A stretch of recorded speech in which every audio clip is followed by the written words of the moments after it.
In die Ou Testament is daar baie verhale en mooi stories wat 'n mens regtig 'n bietjie kan optel en vir jou net 'n nuwe perspektief kan gee. Die Ou Testament is volgens Paulus nie daar om vir ons riglyne te gee van hoe om te leef nie, want die wet is vervul en ons leef nie meer volgens daai wette nie. Maar hy sê wel dat die voorbeelde in die Ou Testament vir ons as inspirasie kan dien. En dan lees ons ook in Hebreërs van wat hierdie mense alles kon regkry in die Ou Testament en wat die Here vir hulle gedoen het daar. Ek lees Filippense 4 vers 5 en 6 en hy sê in Engels, don't be anxious about anything, but in everything make your prayer known to God by prayer and petition. En in die Ou Testament of in die Afrikaans sê hy, moet jou oor niks bekommer nie, maar in alles maak jou versoeke bekend aan God deur gebed en smeking. En sy vrede sal oor jou heers. En ons sien 'n perfekte voorbeeld daarvan in Daniël 6.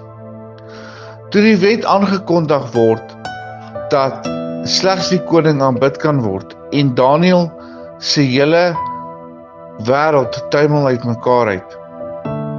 In plaas daarvan om bang te word en om maar net in te val by hierdie nuwe wêreldse manier van dinge doen, het hy na sy binnekamer toe gegaan en hy het gaan bid.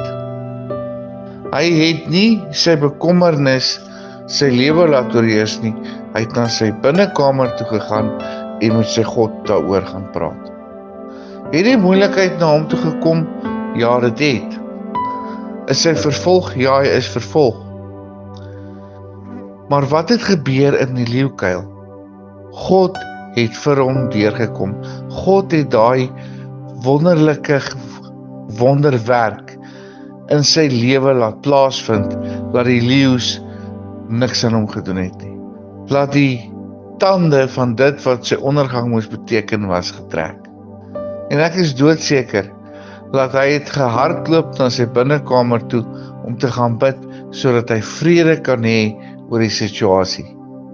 En dit wat ontwerp was om sy lewe tot 'n val te bring, het uiteindelik so uitgewerk dat hy een van die magtigste manne in daai koninkryk geword het.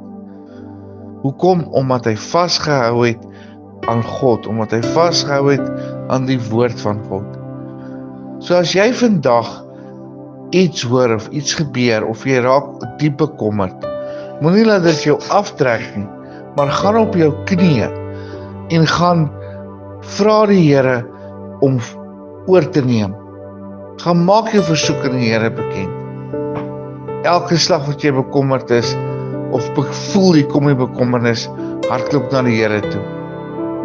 En dit wat lyk asof dit jou gaan aftrek, dit wat lyk asof dit jou gaan breek, dit draai die Here om, laat dit jou optel en laat dit vir jou bevordering bring. Dit is 'n duidelike voorbeeld in Daniël 6. So Filippense 4 vers 5, voorbeeld daarvan, Daniël 6, die Here se vrede sal in jou lewe heers, en waar sy vrede heers, is daar geluk, is daar vreugde, is daar blydskap, is daar oorwinning.